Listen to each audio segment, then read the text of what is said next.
Praise the lord. బాగున్నారా?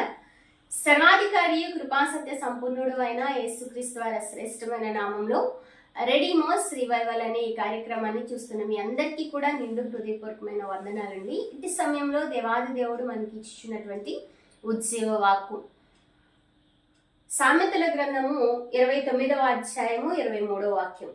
ఎవని గర్వము వానిని తగ్గించును, వినయ మనస్కుడు ఘనత నుండును అన్న మాటను మనం చూస్తూ వస్తున్నాం.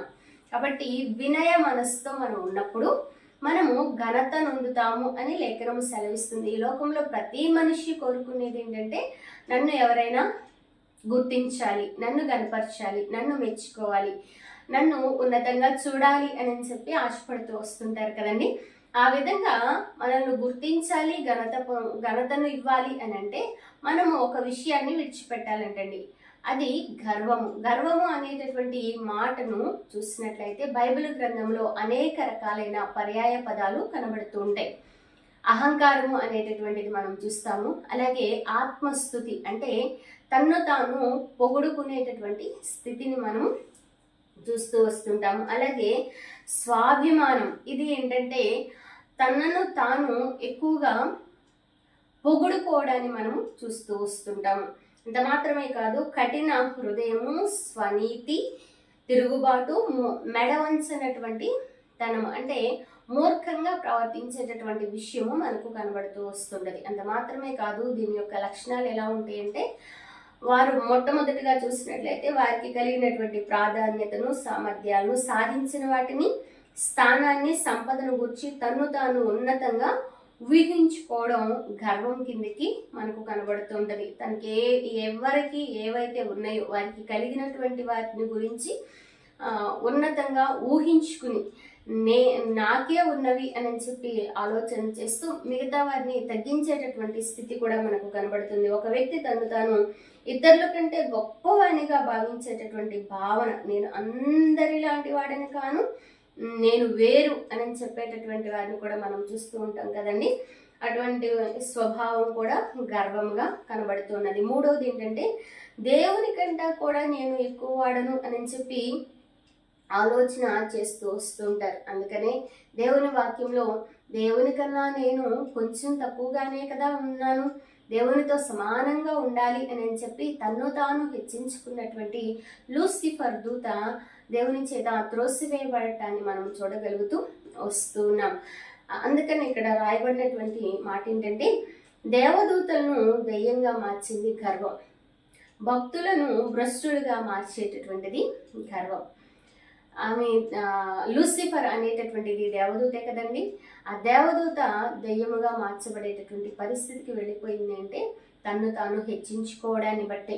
దేవుని కన్నా నేను ఎక్కువగా ఉండాలి, దేవుని స్థానంలో నేను కూర్చోవాలి అని చెప్పి ఒకటి తనకు కలిగినటువంటి స్థితిని బట్టి అతిశయించడం, అంత మాత్రమే అహంకారంగా ఉండటం, లేకపోతే వారిని వారు పొగుడుకోవడం, ఇవన్నీ కూడా గర్వం కిందికి రావడాన్ని మనం చూస్తూ వస్తున్నాము. 2, ఇతరుల కన్నా ఎక్కువగా. 3వది దేవుని కన్నా కూడా ఎక్కువగా నేనే ఘనత పొందాలి అని చెప్పి కోరుకుంటూ రావడాన్ని మనం చూస్తూ వస్తుంటాం.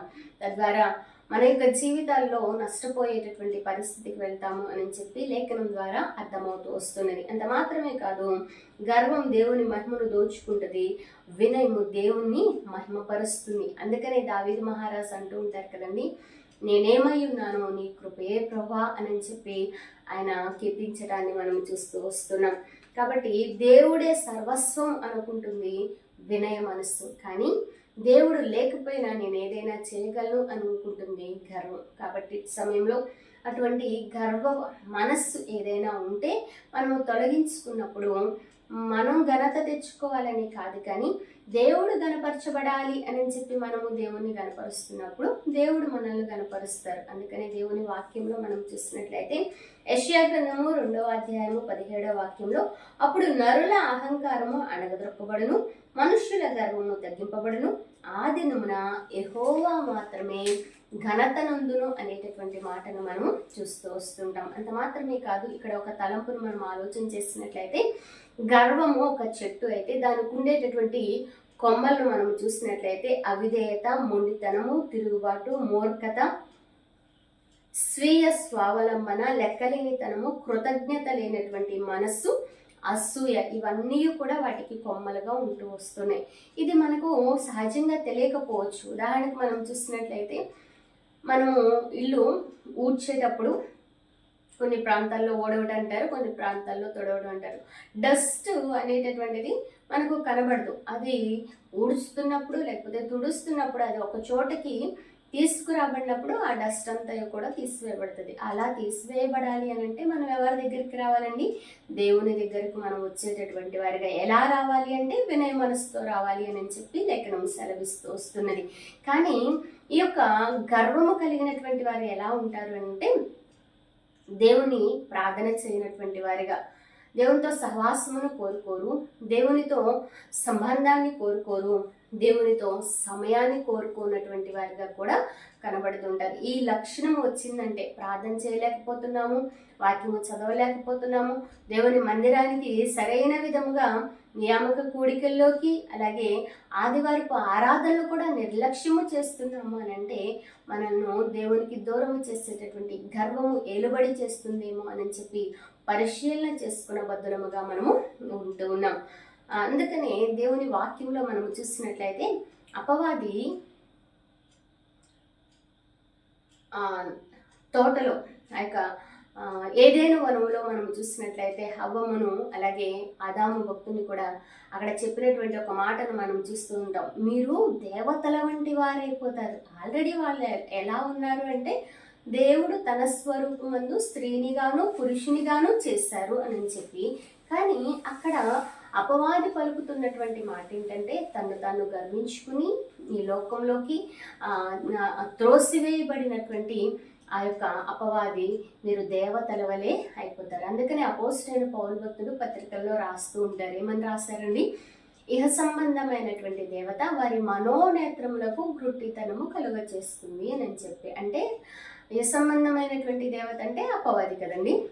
అపవాది ఇండైరెక్ట్ గా చెప్పినటువంటి మాట ఏంటంటే మీరు ఇప్పుడు దేవుని స్వరూపంలో ఉన్నారు, దేవునితో సహవాసం చేస్తున్నారు, ప్రతి చల్లపూట వచ్చి ఆయన మీతో మాట్లాడుతూ వస్తున్నారు, మీరు సంతోషంగా ఉన్నారు, ఆనందంగా ఉన్నారు. అయితే నా వలె మీరు మార్చబడతారు అని చెప్పి ఇండైరెక్ట్ గా చెప్పడాన్ని మనము చూస్తూ వస్తున్నాం. అప్పటి వరకు వారు దేవునితో ఎంతగానో సంతోషించారు. మనము కూడా ప్రార్థనలో ఉన్నప్పుడు మనము దేవునితో మాట్లాడటం, దేవుడు వాక్యం ద్వారా దేవుడు మనతో మాట్లాడడం, సహవాసము చేయడం ద్వారా మనం పడిపోకుండా మన గురించి సంఘమంతయు కూడా దేవుని సేవకులు కూడా ప్రార్థన చేసేటటువంటి అవకాశము ఉంటూ ఉంటుంది. కాబట్టి వీటిని మనం కోల్పోతున్నామంటే మన జీవితాల్లో మనము గర్వము ఏలుబడి చేస్తుంది అన్నట్లు ఇల్లును ఏ విధంగా ఊడ్చి డస్ట్ను తీసివేస్తారో మన యొక్క దేహంలో ఉన్నటువంటి ఈ గర్వాన్ని కూడా మనం ఆలోచన చేసినట్లయితే 3 రకాలుగా వ్యక్తిగతమైనటువంటి గర్వము,